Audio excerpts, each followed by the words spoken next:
Hello everyone, good evening. So, today we will learn what is organic chemistry. Okay, so in 11th class we have one chapter, its name is कार्बनिक रसायन. कार्बनिक रसायन को English में हम बोलते हैं ऑर्गेनिक केमिस्ट्री. इस चैप्टर का पूरा नेम है कार्बनिक रसायन, कुछ आधारभूत सिद्धांत तथा तकनीकें. ठीक, सबसे पहले हम डिस्कस करते हैं आखिर इस चैप्टर के नेम की मीनिंग क्या है.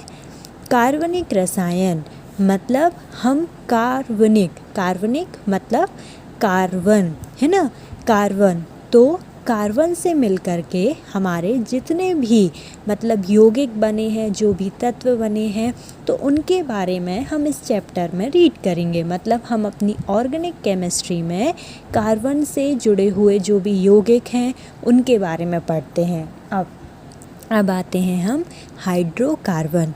तो हाइड्रोकार्बन क्या होते हैं, जैसा कि हमें नेम से ही पता चल रहा है. हाइड्रोकार्बन मतलब हाइड्रोजन प्लस कार्बन क्या मिलकर बनाएगा, ये मिलकर बनाएगा हाइड्रोकार्बन. तो वही हमने डेफिनेशन में लिखा है कि ऐसे कार्बनिक यौगिक जो मुख्य रूप से कार्बन तथा हाइड्रोजन से मिलकर बने होते हैं, हाइड्रोकार्बन कहलाते हैं. ठीक है, तो क्या बोला हमने कि हाइड्रोकार्बन क्या होते हैं. हाइड्रोकार्बन ऐसे कार्बनिक यौगिक जो मुख्य रूप से कार्बन तथा हाइड्रोजन से मिलकर बने होते हैं, हाइड्रोकार्बन कहलाते हैं.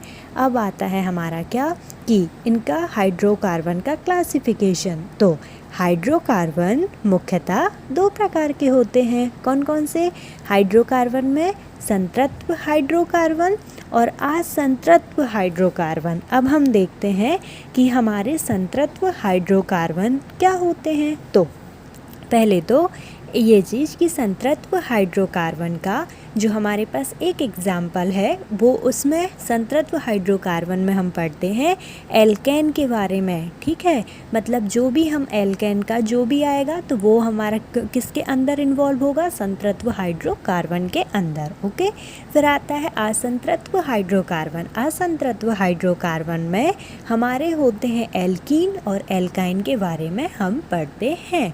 अब उसके बाद आता है हमारा आखिर ये संतृप्त हाइड्रोकार्बन क्या होते हैं.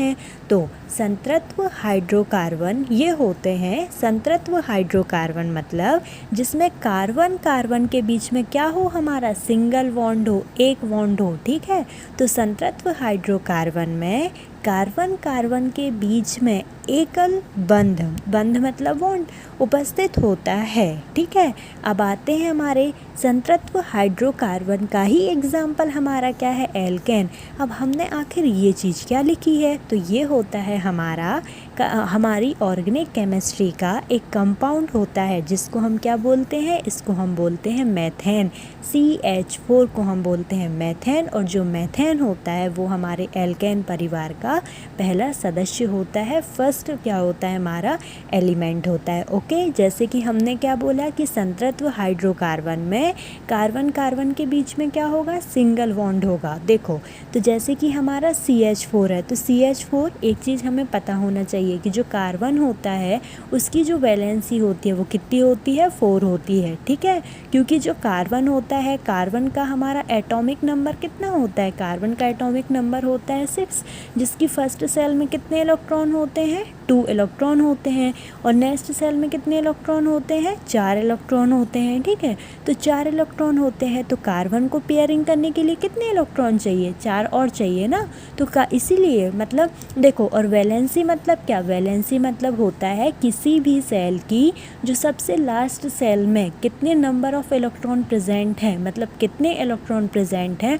ये क्या कहलाती है, ये हमारी कहलाती है क्या, वैलेंसी कहलाती है. ओके, मतलब वैलेंसी मतलब संयोजकता कहते हैं किसी भी मतलब हमारे तत्व की जो संयोजकता होती है वो उस तत्व की सबसे बाह्यतम कक्षा में उपस्थित इलेक्ट्रॉनों की संख्या होती है। ओके, तो इसलिए जो कार्बन को अपनी मतलब कि कार्बन की जो बाह्यतम कक्षा में उपस्थित जो कुल मतलब कि कार्बन की बाह्यतम कक्षा में उपस्थित हमारे इलेक्ट्रॉनों की संख्या 4 है, तो इसलिए इसकी वैलेंसी क्या हो गई 4 होती है। ओके, तो कार्बन में यहाँ पे H4 लिखा। अब हमने ये कैसे लिखा है ये हम आगे देखेंगे, ठीक है। अब जब हम अपना आगे जब चैप्टर 4 पढ़ेंगे, चैप्टर 3, 2 पढ़ेंगे अपनी क्लास 11th की केमिस्ट्री के पार्ट में, तब हम वहाँ पे इसके बारे में और डिस्क्राइब में डिस्कशन करेंगे। ओके, जैसे कि हमने इसमें बोला संतृत्व हाइड्रोकार्बन में सिंगल बॉन्ड प्रेजेंट होगा, तो यहाँ पे हमारा क्या है, यहाँ पे हमारा कार्बन में देखो इसकी वैलेंस सिंगल बॉन्ड के साथ है। अब हम आते हैं किसमें, आखिर अब हमारे ये एल्केन क्या होते हैं, अब हम इनको देखते हैं, ठीक है। तो देखो एल्केन में कार्बन के बीच में एकल मतलब बंध उपस्थित होता है, ठीक है।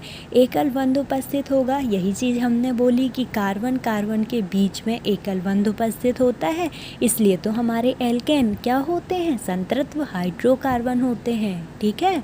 तो कार्बन के बीच में एल्केन में एकल बंध उपस्थित होता है तथा जो हमारा एल्केन का सामान्य सूत्र होता है वो CnH2n+2 होता है, ठीक है, ये होता है।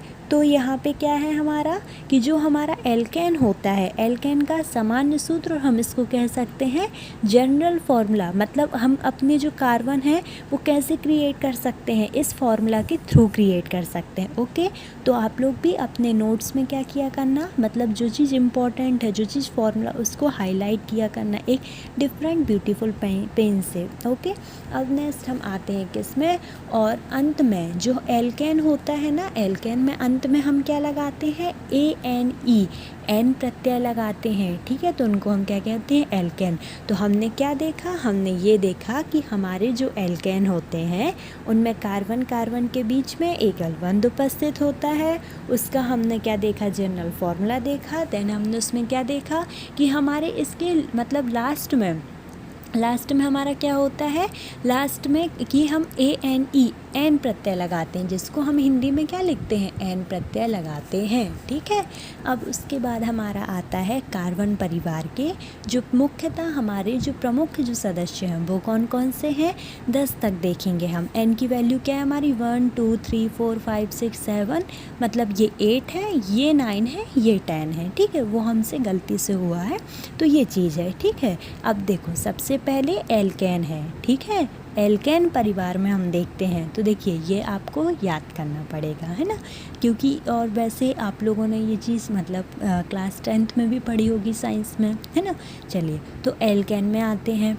एल्केन में अब इसको अच्छे से पढ़ते हैं। देखो methane, ethane, propane, butane, pentane, hexane, फिर देन हमारा हेक्सेन के बाद आता है हमारा क्या, हेप्टेन आता है। हेप्टेन के बाद हमारा क्या आता है, हेप्टेन के बाद देन हमारा आता है ऑक्टेन जो कि 8 नंबर पे होता है। देन हमारा नॉनेन, और फिर हमारा क्या होता है, डेकेन होता है।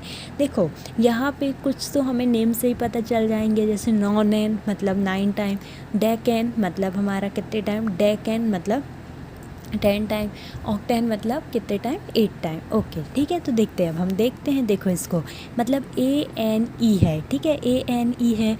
ANE क्या है, प्रत्यय लास्ट में आएगा। देखो मैथ है और एन, मैथेन, एथ है और एन। वैसे हम आपको बता देते हैं कि अपन को जो मेन होता है ना, हमें क्या रखना है याद कि एल्केन में लास्ट में हम प्रत्यय में क्या लगाते हैं, ANE लगाते हैं, ठीक है।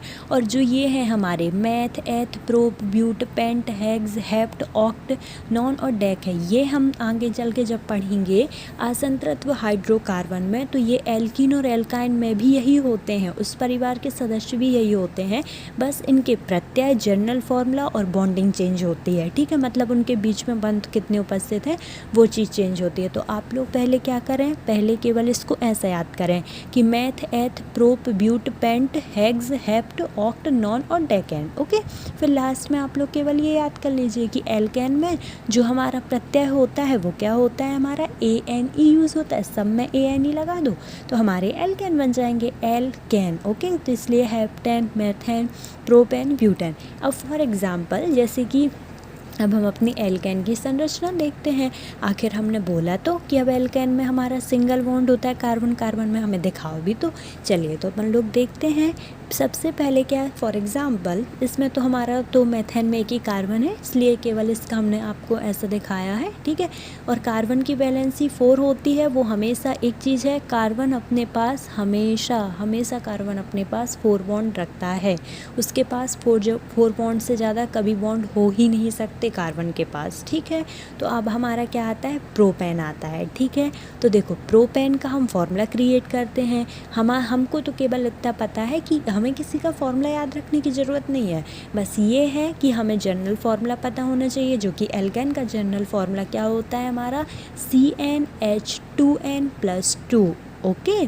तो यहाँ पे प्रोपेन के लिए यदि हम अपनी टेबल में देखें तो प्रोपेन के लिए हमारे n की वैल्यू कितनी है, n की वैल्यू हमारी कितनी है, 3 है। तो देखो यहाँ पे क्या है हमारा C, n की जगह 3, H2 × 3+2।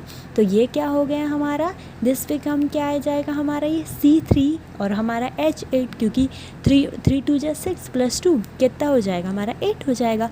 तो देखो प्रोपेन का फॉर्मूला बन गया C3H8। ऐसे ही सेम हम सबके फॉर्मूले क्या कर सकते हैं, कैलकुलेट कर सकते हैं। सेम यही होता है, नंबर ऑफ कार्बन, ये है हमारा कार्बन के लिए, यहाँ पे क्या रखना होता है n, और सबके फॉर्मूले बन जाएंगे। फॉर एग्जांपल हम यहाँ निकालते हैं किसका, डेकेन का फॉर्मूला, ठीक है। डेकेन में हमारा n की वैल्यू कितनी है, 10 है। ओके, डेकेन में n की वैल्यू कितनी है, 10 है। फिर डेकेन में जो हमारे n की वैल्यू है वो क्या है, हमारी 10 है। अब देखो डेकेन में n की वैल्यू 10 हुई, फिर उसके बाद आता है H2, और फिर n की वैल्यू कितनी बोली हमने कि 10 है, और प्लस क्या होता है 2। अब हम इसको लिखते हैं, कितना आ रहा है हमारा C10 और H मतलब कि 10 2 जा कितना 20 और 2 कितना हुआ 22। तो ये क्या आ गया हमारा, ये हमारा आ गया क्या C मतलब C10H22।